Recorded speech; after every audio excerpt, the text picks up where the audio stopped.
यह कथा उस पावन सोमवार की है जब जो भी व्यक्ति श्रद्धा और सच्चे विश्वास के साथ इस कथा का श्रवण करता है, उसके जीवन के दुख और परेशानियां धीरे धीरे समाप्त होने लगती हैं और भोलेनाथ स्वयं उस पर अपनी कृपा बनाए रखते हैं।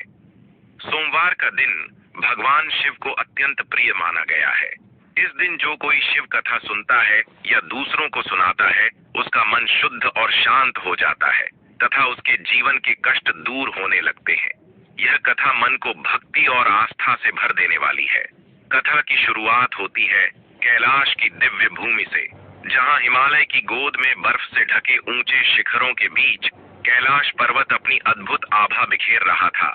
नीले आकाश के नीचे बर्फ के कण चांदी की भांति चमक रहे थे और मंद मंद बहती हवा हर दिशा में शिव नाम का गुणगान करती प्रतीत हो रही थी। उसी समय कैलाश पर्वत पर भगवान शिव गहन ध्यान में लीन बैठे थे। उनका त्रिनेत्र तेज से प्रकाशित हो रहा था। गले में सर्पों की माला विराजमान थी। जटाओं से मां गंगा की धारा प्रवाहित हो रही थी और नंदी जी समीप शांत भाव से बैठे थे। माता पार्वती भगवान शिव के पास बैठी मंद मुस्कान के साथ उन्हें निहार रही थी। तभी उन्होंने विनम्र स्वर में पूछा, स्वामी, आपके असंख्य भक्तों में आपको सबसे अधिक प्रिय कौन है? कौन ऐसा भक्त है जो केवल आपके नाम का स्मरण करके ही अपने जीवन में पूर्ण संतोष प्राप्त कर लेता है? महादेव ने धीरे से अपने नेत्र खोले। उनकी आंखों में अथाह करुणा झलक रही थी। उन्होंने मुस्कुराते हुए कहा, देवी, मेरे लिए प्रत्येक भक्त समान है, लेकिन कुछ भक्त ऐसे भी होते हैं जो केवल सच्ची भक्ति और नाम जप के माध्यम से मेरा साक्षात अनुभव कर लेते हैं। आज मैं तुम्हें एक ऐसे ही भक्त की कथा सुनाने जा रहा हूँ, जिसने अपनी निष्कलंक भक्ति और प्रेम से मुझे स्वयं उसके द्वार तक आने के लिए विवश कर दिया।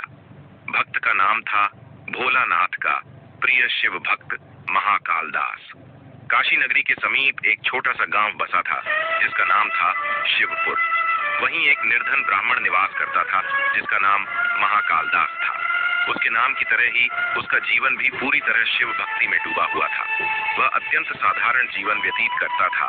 फटे पुराने वस्त्र, टूटी हुई झोपड़ी, लेकिन उसके हृदय में हर पल महादेव का नाम गूंजता रहता था। प्रतिदिन प्रातः होते ही वह नंगे पांव मंदिर पहुंच जाता। वह स्वयं जल लाकर शिवलिंग का अभिषेक करता, बिल्व पत्र अर्पित करता और घंटों तक AUM नमः शिवाय का जाप करता रहता।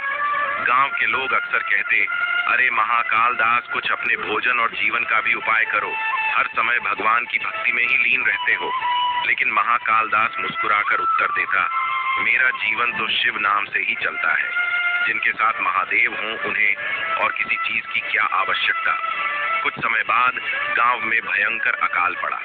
वर्षा बंद हो गई, खेत सूख गए और लोग भूख प्यास से परेशान हो उठे। कई लोगों ने देवताओं को दोष देना शुरू कर दिया। कुछ कहने लगे कि इतनी पूजा करने के बाद भी भगवान ने हमें दुख दिया। लेकिन महाकाल दास पहले की तरह शांत और अटल बना रहा। वह प्रतिदिन मंदिर जाता, शिवलिंग पर थोड़ा सा जल चढ़ाता और फोल्डेड हैंड्स के साथ कहता, प्रभु, यह थोड़ा सा जल ही मेरी भक्ति का सागर है। चाहे पूरा संसार मेरा साथ छोड़ दे, लेकिन मैं आपका साथ कभी नहीं छोड़ूंगा। कैलाश पर्वत से भगवान महादेव यह सब देख रहे थे। उन्होंने मंद मुस्कान के साथ कहा, देवी, यही होता है सच्चा भक्त। अब समय आ गया है इसकी भक्ति की परीक्षा लेने का। माता पार्वती ने कहा, स्वामी, जो भक्त इतना समर्पित है, क्या उसकी परीक्षा लेना उचित है? तब महादेव बोले, देवी, परीक्षा किसी को कष्ट देने के लिए नहीं होती। यह तो भक्ति की ज्योति को और अधिक प्रकाशित करती है। इसके बाद भगवान शिव ने एक साधु का रूप धारण किया। फटी हुई धोती, लंबी जटाएं और कंधे पर कमंडल लेकर वे सीधे शिवपुर गांव पहुंचे। गांव के लोग उन्हें देखकर प्रणाम करने लगे। लेकिन जब साधु रूपी महादेव ने भोजन और सहायता मांगी, तो सभी ने हाथ जोड़कर कहा, महाराज, यहाँ तो हम स्वयं भूखे हैं, आपको क्या दे सकते हैं? अंत में वह साधु महाकाल दास की छोटी सी झोपड़ी के पास पहुंचे। उस समय महाकाल दास मंदिर से लौटकर थोड़ा सा सत्तू और जल लेकर बैठा था। जैसे ही उसने साधु को देखा, वह तुरंत उठ खड़ा हुआ और विनम्रता से बोला, आइए महाराज, आज मेरा सौभाग्य है कि मेरे घर स्वयं प्रभु के दूत पधारे हैं। साधु रूपी महादेव बोले, पुत्र, मुझे बहुत भूख लगी है। महाकाल दास ने बिना एक पल सोचे अपना सारा सत्तू और जल उनके सामने रख दिया और बोला, महाराज, यह भोजन बहुत थोड़ा है, लेकिन इसमें मेरी श्रद्धा और भक्ति पूरी तरह समर्पित है। साधु रूप धारण किए महादेव ने प्रसन्न होकर पूछा, पुत्र, तुमने अपना सारा भोजन मुझे दे दिया, अब तुम स्वयं क्या खाओगे? महाकाल दास मुस्कुराकर बोला, महाराज, जब अतिथि संतुष्ट हो जाए तो समझो मेरा पेट भी भर गया। यह सुनकर महादेव अत्यंत प्रसन्न हुए, लेकिन उन्होंने अपनी दिव्य लीला को आगे बढ़ाते हुए फिर पूछा, पुत्र, क्या तुम्हें कल की चिंता नहीं सताती कि भोजन कहाँ से मिलेगा? महाकाल दास शांत स्वर में बोला, जब स्वयं महादेव मेरे रक्षक है, तब मुझे किसी बात का भय क्यों होगा? जहाँ भोलेनाथ का साथ हो, वहाँ चिंता और डर टिक ही नहीं सकते। उस रात अचानक महाकाल दास की छोटी सी झोपड़ी में आग लग गई। गांव के लोग दौड़ते हुए वहां पहुंचे, लेकिन तब तक सब कुछ जलकर राख हो चुका था। उसके पास जो थोड़ा बहुत सामान था वह भी समाप्त हो गया। गांव वालों ने ताना मारते हुए कहा, अब क्या करेगा महाकाल दास?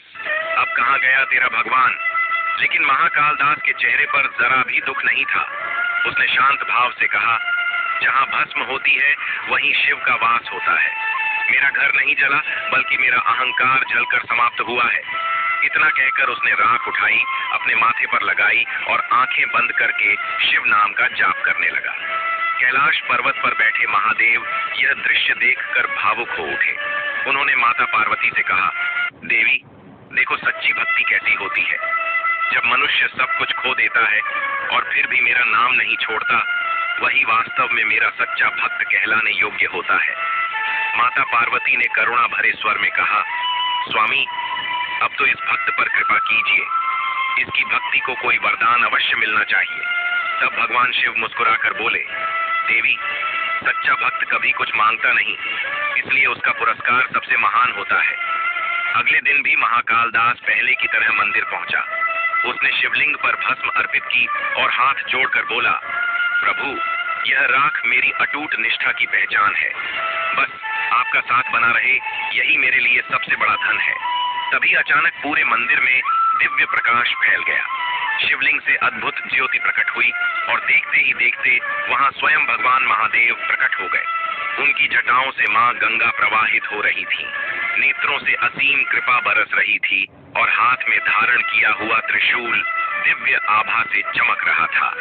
महादेव ने प्रेम पूर्वक कहा, महाकाल दास, मैं तुम्हारी भक्ति की परीक्षा लेने आया था। तुम्हारी अटल श्रद्धा और समर्पण ने मुझे भी तुम्हारे प्रेम में बांध लिया है। मांगो, तुम्हें क्या चाहिए? महाकाल दास तुरंत उनके चरणों में झुक गया और विनम्र स्वर में बोला, प्रभु, मुझे किसी धन या वैभव की इच्छा नहीं है। बस इतना आशीर्वाद दीजिए कि जीवन भर मेरे हृदय में आपका नाम गूंजता रहे और कभी अभिमान मेरे मन में प्रवेश न करे। भगवान शिव मुस्कुराए और बोले, तथास्तु। उसी क्षण महाकाल दास की जली हुई झोपड़ी फिर से प्रकट हुई और दिव्य प्रकाश से चमकने लगी। गांव के सभी लोग यह चमत्कार देखकर आश्चर्य में पड़ गए। उस दिन के बाद शिवपुर गांव में तेज वर्षा हुई। सूखे खेत फिर से हरे भरे हो गए और लोगों के घरों में अन्न भर गया। तब सभी को यह समझ आ गया कि सच्ची श्रद्धा और निष्काम भक्ति में ही सबसे बड़ी शक्ति छिपी होती है। गांव के लोग अब महाकाल दास के पास आने लगे। सभी उसके चरण स्पर्श कर आशीर्वाद लेने लगे, लेकिन महाकाल दास के मन में जरा सा भी अभिमान नहीं आया। वह पहले की तरह ही सरल और विनम्र बना रहा।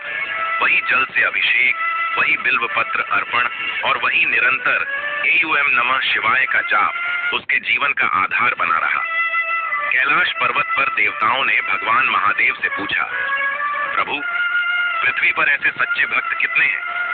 महादेव मुस्कुराए और बोले, प्रत्येक मनुष्य के भीतर एक सच्चा भक्त छिपा होता है, लेकिन उसे जागृत करने के लिए अटूट विश्वास और सच्ची श्रद्धा की आवश्यकता होती है। यह सुनकर सभी देवताओं ने श्रद्धा से महादेव को प्रणाम किया। माता पार्वती ने प्रसन्न होकर कहा, स्वामी, अब यह कथा सोमवार के दिन सुनने योग्य बन चुकी है। जो भी व्यक्ति इसे श्रद्धा और विश्वास से सुनेगा, उसका जीवन शिव भक्ति से भर जाएगा। गंगापुर गांव में रहने वाला निर्धन ब्राह्मण महाकाल दास अपनी अटूट भक्ति से भगवान शिव को प्रसन्न कर चुका था। जीवन में भूख, तिरस्कार, अग्नि और अपमान सब एक साथ आए, लेकिन फिर भी उसका विश्वास कभी नहीं डगमगाया। अंततः स्वयं महादेव उसके घर प्रकट हुए और उसे आशीर्वाद देकर धन्य कर गए। अब उस दिव्य आशीर्वाद के बाद महाकाल दास का जीवन एक नई दिशा लेने वाला था। वह अब केवल एक साधारण भक्त नहीं रहा, बल्कि भक्ति और समर्पण का आदर्श बनने वाला था। महाकाल दास आज भी वही विनम्र ब्राह्मण था। उसकी झोपड़ी अब पहले से अधिक सुंदर और दिव्य प्रकाश से भरी हुई थी, लेकिन उसका मन कभी भौतिक सुखों में नहीं फंसा। वह प्रतिदिन प्रातः काल उठकर नदी से जल लाता, शिवलिंग का अभिषेक करता और पूरे गांव को शिव नाम में लीन कर देता। धीरे धीरे गंगापुर गांव एक पवित्र तीर्थ के रूप में प्रसिद्ध होने लगा। दूर दूर से लोग महाकाल दास के दर्शन करने आने लगे। कोई रोग से पीड़ित आता तो कोई जीवन के दुखों से परेशान, लेकिन जो भी वहां पहुंचता उसके मन को अद्भुत शांति का अनुभव होता। एक दिन वहां एक धनी व्यापारी पहुंचा जिसका नाम था माधव सेठ। उसके पास अपार धन संपत्ति थी, लेकिन मन में शांति बिल्कुल नहीं थी। उसने महाकाल दास से पूछा, ब्राह्मण देव, आपने यह सच्चा आनंद कैसे प्राप्त किया? मेरे पास सब कुछ होते हुए भी मन बेचैन रहता है। महाकाल दास मुस्कुराकर बोला, सेठ जी, सच्चा सुख धन इकट्ठा करने से नहीं, बल्कि त्याग और सेवा से मिलता है। जब मनुष्य अपने भीतर के स्वार्थ का त्याग कर देता है, तभी उसे वास्तविक शांति प्राप्त होती है। महाकाल दास के ये वचन सीधे माधव सेठ के हृदय को छू गए। उसी दिन से उसने निश्चय किया कि हर सोमवार शिव मंदिर जाकर जल अर्पित करेगा और जरूरतमंदों की सहायता करेगा। उधर कैलाश पर्वत पर भगवान महादेव और माता पार्वती विराजमान थे। नंदी जी समीप खड़े थे और गंधर्व मंडली मधुर स्वर में शिव नाम का गुणगान कर रही थी। माता पार्वती मुस्कुराते हुए बोली,